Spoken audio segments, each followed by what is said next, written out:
Hello दोस्तों, हमारे channel study group में आप सभी का बहुत बहुत स्वागत है। आज के इस वीडियो में हम विद्युत धारा का रासायनिक प्रभाव, साथ ही विद्युत धारा का चुंबकीय प्रभाव के बारे में पढ़ेंगे। तो चलिए स्टार्ट करते हैं। विद्युत धारा का रासायनिक प्रभाव क्या होता है। विद्युत धारा का रासायनिक प्रभाव पढ़ने से पहले हम विद्युत अपघट्य के बारे में पढ़ते हैं। तो जब किसी विद्युत अपघट्य के विलयन में विद्युत धारा प्रवाहित की जाती है तो वह अपने अवयवी आयनों में विभक्त हो जाती है और इस प्रक्रिया को कहा जाता है विद्युत अपघटन। और इसे विद्युत अपघटन के माध्यम से विद्युत ऊर्जा को रासायनिक ऊर्जा में रूपांतरित की जाती है और इसी प्रक्रिया को कहा जाता है विद्युत धारा का रासायनिक प्रभाव। अर्थात विद्युत धारा के रासायनिक प्रभाव के माध्यम से विद्युत ऊर्जा को रासायनिक ऊर्जा में बदला जाता है और उस रासायनिक ऊर्जा को पुनः विद्युत ऊर्जा में परिवर्तित करके उसका उपयोग सेल या बैटरी से विद्युत धारा प्राप्त करने के लिए किया जाता है। और सेल और बैटरी वे दोनों विद्युत धारा के रासायनिक प्रभाव पर आधारित होते हैं। वे सभी उपकरण जिसमें विद्युत धारा को रासायनिक ऊर्जा के रूप में संचित की जाती है और उसके पश्चात उस रासायनिक ऊर्जा को पुनः विद्युत ऊर्जा में परिवर्तित करके उसका उपयोग किया जाता है। तो इसी प्रक्रिया को कहा जाता है विद्युत धारा का रासायनिक प्रभाव। विद्युत धारा के रासायनिक प्रभाव पर आधारित उपकरण हैं सेल और बैटरी। अब हम अगला विद्युत अपघट्य का उपयोग देखते हैं। विद्युत अपघट्य का उपयोग अलग अलग क्षेत्रों में किया जाता है। धातु जैसे एल्युमिनियम, सोडियम, कैल्शियम, मैग्नीशियम, इन सभी धातु के निष्कर्षण में भी विद्युत अपघट्य का उपयोग किया जाता है। जबकि विद्युत लेपन में, धातुओं के शुद्धिकरण में, विद्युतीय मुद्रण में, इन सभी के लिए भी विद्युत अपघट्य का उपयोग किया जाता है। उसके पश्चात हम विद्युत विसर्जन देखते हैं। कैथोड किरण के बारे में जब हम पढ़ेंगे तो उसमें विद्युत विसर्जन शब्द का उपयोग होगा। तो विद्युत विसर्जन क्या होती है। सामान्य अवस्था में जो गैस होती है वह विद्युत का कुचालक होती है, परंतु अगर हम दाब को कम कर देंगे तो उसमें विद्युत का प्रवाह होने लगता है और इसी प्रवाह को कहा जाता है विद्युत विसर्जन।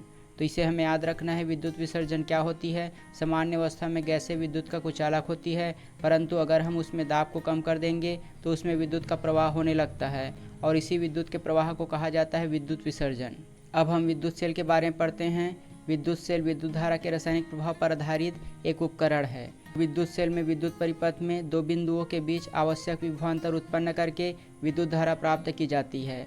हम जो बैटरी देखते हैं या फिर जो सेल देखते हैं वहाँ पर दो सिरे होते हैं, एक सिरे ऊपर में और एक सिरा नीचे में होता है। एक पॉजिटिव होता है और एक नेगेटिव होता है। तो इन दोनों के मध्य में विभवांतर उत्पन्न करके जब हम उसमें विद्युत धारा का उपयोग करते हैं तो इसी सिद्धांत पर कार्य करता है सेल।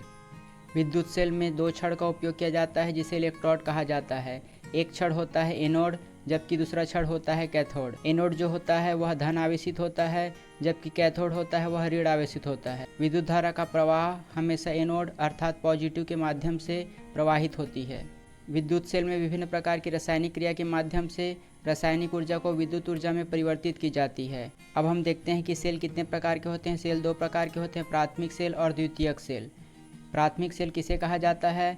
तो वे सेल जिसमें रासायनिक ऊर्जा को सीधे विद्युत ऊर्जा में परिवर्तित की जाती है उस सेल को कहा जाता है प्राथमिक सेल। अर्थात जो घड़ी का सेल होता है वह एक प्रकार के प्राथमिक सेल का उदाहरण होता है, क्योंकि सेल के अंदर जो स्थित कार्बनिक पदार्थ होते हैं रसायन के रूप में होते हैं और उसमें विद्युत ऊर्जा संचित रहती है।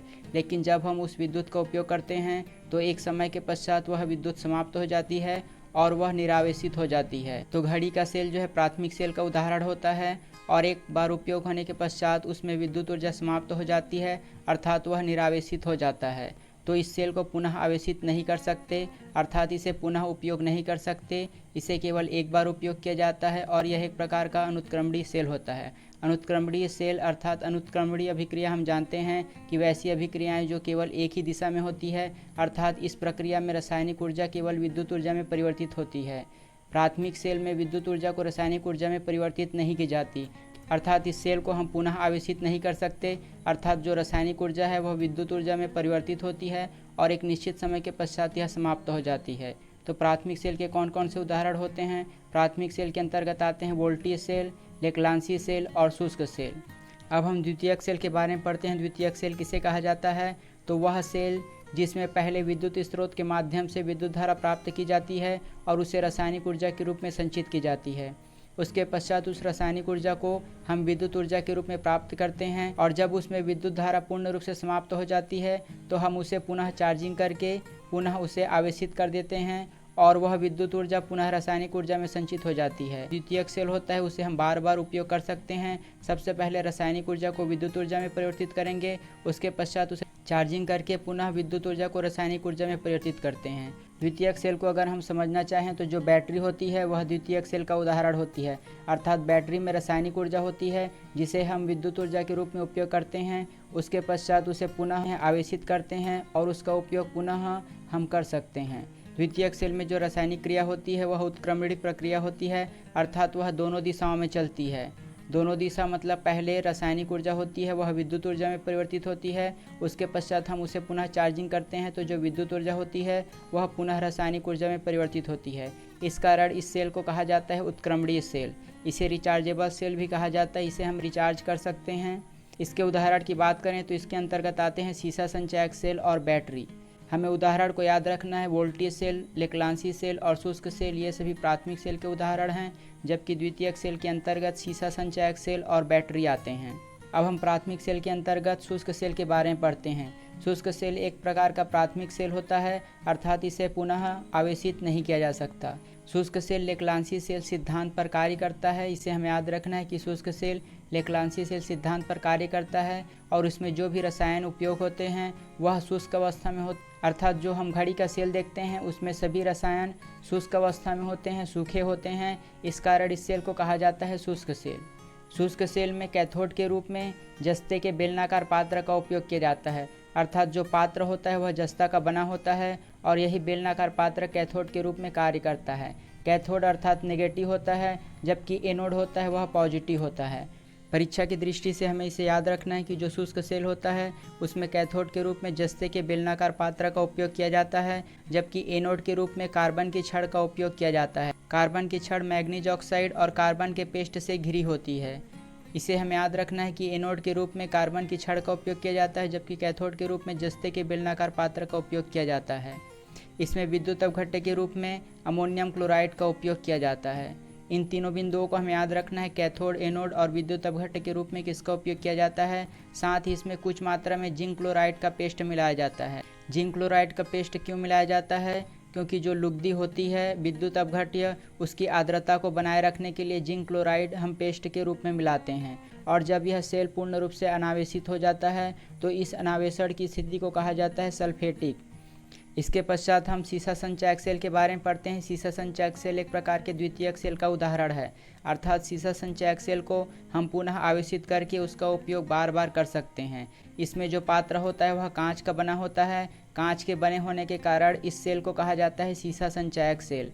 इसमें जो विद्युत अवघट्ट के रूप में उपयोग किया जाता है वह होता है सल्फ्यूरिक अम्ल, अर्थात H2SO4 का उपयोग सीसा संचायक सेल में विद्युत अवघट्ट के रूप में उपयोग किया जाता है। इसमें जालीदार प्लेट का उपयोग किया जाता है और इन प्लेटों के बीच में लेड ऑक्साइड भरा होता है। तो इन सभी तथ्यों को हमें याद रखना है। इसमें एक अन्य पात्र होता है जो कि जस्ते का बना होता है और यह कैथोड के रूप में कार्य करता है, जबकि ग्रेफाइट की छड़ होती है वह एनोड के रूप में कार्य करती है। मैंने बताया कि एनोड को बैटरी चार्जर के धन सिरे से, जबकि कैथोड को बैटरी चार्जर के ऋण सिरे से जोड़ा जाता है, और इसमें जो विद्युत वाहक बल प्राप्त होती है वह होती है 2 वोल्ट, अर्थात सीसा संचायक सेल की क्षमता 2 वोल्ट होती है, विद्युत वाहक बल का मान 2 वोल्ट होता है। अगला हम पढ़ते हैं लेक्लांसी सेल के बारे में। लेक्लांसी सेल में जो विद्युत अवघट्ट उपयोग की जाती है वह अमोनियम क्लोराइड होती है। परीक्षा की दृष्टि से हमें कौन से विद्युत अवघट्ट उपयोग होते हैं और एनोड और कैथोड के रूप में किस धातु का उपयोग किया जाता है इसे याद रखना है। लेक्लांसी सेल में विद्युत अवघट्ट के रूप में अमोनियम क्लोराइड का उपयोग किया जाता है, जबकि कैथोड के रूप में जस्ते की छड़ और एनोड के रूप में कार्बन की छड़ का उपयोग किया जाता है। अगला हम क्रियाविधि के बारे में पढ़ते हैं। सेल किस प्रकार कार्य करती है। तो सेल में जब हम विद्युत धारा प्रवाहित करते हैं तो वह आवेशित हो जाती है और उसमें जो जल होती है उसका विघटन हो जाता है। जल ऑक्सीजन और हाइड्रोजन का मिश्रण होता है, तो जो हाइड्रोजन होती है वह कैथोड पर चली जाती है और जो ऑक्सीजन होती है वह एनोड में जमा हो जाती है, और वह ऑक्सीजन एनोड पर जमा होकर वहां स्थित शीशे से क्रिया करके लेड पेरोक्साइड का निर्माण करती है। इस प्रक्रिया में जो धन आयन होती है हाइड्रोजन वह कैथोड में जमा होती है, जबकि जो ऋण आयन होती है ऑक्सीजन वह एनोड में जमा होती है। इन दोनों के जमा होने से वह जो सेल होती है वह आवेशित हो जाती है। पूर्ण आवेशण के पश्चात जो हमें वोल्ट प्राप्त होती है वह 2 वोल्ट विभवांतर प्राप्त होती है, अर्थात विद्युत वाहक बल का मान सीसा संचायक सेल में 2 वोल्ट होता है। और जब सेल पूर्ण रूप से आवेशित हो जाती है तो उसमें एक चालक तार को जोड़ दिया जाता है और परिपथ में विद्युत प्राप्त की जाती है। बाहरी परिपथ से जब हम जोड़ते हैं तो जो धारा होती है वह एनोड से कैथोड की ओर बढ़ती है, अर्थात जो पॉजिटिव सिरा होता है एनोड वहाँ पर एक तार जोड़ते हैं और नेगेटिव सिरा पर तार जोड़ते हैं। इन दोनों के मध्य विभवांतर उत्पन्न होता है और धारा जो है पॉजिटिव सिरे से निकलती है और ऋण सिरे में प्रवेश करती है। तो इन दोनों के मध्य विभवांतर उत्पन्न करके हम विद्युत धारा प्रवाह प्राप्त करते हैं। विद्युत धारा प्राप्त करने के पश्चात वह सेल पुनः निरावेशित हो जाती है और निरावेशन की प्रक्रिया में पुनः ऑक्सीजन और हाइड्रोजन उससे अलग हो जाते हैं और इसके पश्चात जो लेड परऑक्साइड होती है वह पुनः लेड मोनोऑक्साइड में परिवर्तित हो जाती है। इस प्रकार सीसा संचयक सेल को पुनः आवेशित और निरावेशित किया जाता है और रासायनिक ऊर्जा को विद्युत ऊर्जा में और विद्युत ऊर्जा को रासायनिक ऊर्जा में इसी प्रक्रिया के माध्यम से प्राप्त की जाती है। अब हम अगला पढ़ते हैं धारा का चुंबकीय प्रभाव। आज के इस वीडियो में हम केवल परिचय पढ़ेंगे धारा के चुंबकीय प्रभाव का। अगले वीडियो में हम ट्रांसफार्मर के बारे में पढ़ेंगे। तो चलिए स्टार्ट करते हैं धारा का चुंबकीय प्रभाव। जब किसी धारावाही चालक तार में विद्युत धारा प्रवाहित करते हैं तो उसके आसपास के क्षेत्र में चुंबकत्व का प्रभाव देखा जा सकता है और इसी प्रभाव को कहा जाता है धारा का चुंबकीय प्रभाव और उस क्षेत्र को कहा जाता है चुंबकीय क्षेत्र। अगर हम उसमें विद्युत धारा प्रवाहित करेंगे तो उसके जो आसपास के क्षेत्र होते हैं वहाँ पर चुंबकीय प्रभाव देखा जा सकता है और इस प्रभाव को सबसे पहले परीक्षण करके सिद्ध किया ओरस्टेड नामक वैज्ञानिक ने। ओरस्टेड नामक वैज्ञानिक ने जब एक धारावाही चालक तार के आसपास चुंबकीय सुई को रखा तो उन्होंने देखा कि जब धारावाही चालक तार में विद्युत धारा प्रवाहित होती है तो चुंबकीय सुई विक्षेपित हुई और उन्होंने जब विद्युत धारा के प्रवाह की दिशा को बदला तो जो चुंबकीय सुई है वह भी विक्षेपित हुई और इन्हीं वैज्ञानिक के सम्मान में चुंबकीय क्षेत्र की तीव्रता का मात्रक जो है ओरस्टेड रखा गया। अब हम अगला देखते हैं फ्लेमिंग के दाएं हाथ का नियम और फ्लेमिंग के बाएं हाथ का नियम। इस नियम का उपयोग बल की दिशा ज्ञात करने के लिए किया जाता है, अर्थात विद्युत वाहक बल की दिशा ज्ञात करने के लिए फ्लेमिंग के दाएं हाथ के नियम और बाएं हाथ के नियम का उपयोग किया जाता है। इसमें जो दाहिना हाथ होता है उसकी हथेली, अंगूठे और उंगलियों को इस प्रकार परस्पर फैलाया जाता है कि वह एक दूसरे के लंबवत हो। ऐसा करने पर जो अंगूठा होता है वह चालक में बहने वाली धारा की दिशा को प्रदर्शित करेगा, जबकि उंगलियां चुंबकीय क्षेत्र की दिशा को प्रदर्शित करती है और हथेली जो है वह बल की दिशा को प्रदर्शित करती है। अर्थात यहाँ पर हमारा हथेली है, यह हमारा अंगूठा है, अर्थात जो अंगूठा होगा वह धारा की दिशा को प्रदर्शित करेगी अर्थात विद्युत धारा की दिशा को प्रदर्शित करेगी और जो उंगलियां होंगी वह चुंबकीय क्षेत्र की दिशा को प्रदर्शित करेगी और जो हथेली होगी वह विद्युत वाहक बल की दिशा को प्रदर्शित करेगी। तो परीक्षा की दृष्टि से हमें याद रखना है कि अंगूठा क्या को प्रदर्शित करेगा, उंगलियां और हथेली किसकी दिशा को प्रदर्शित करती है। वैसे ही फ्लेमिंग के बाएं हाथ के नियम का भी उपयोग बल की दिशा ज्ञात करने के लिए किया जाता है।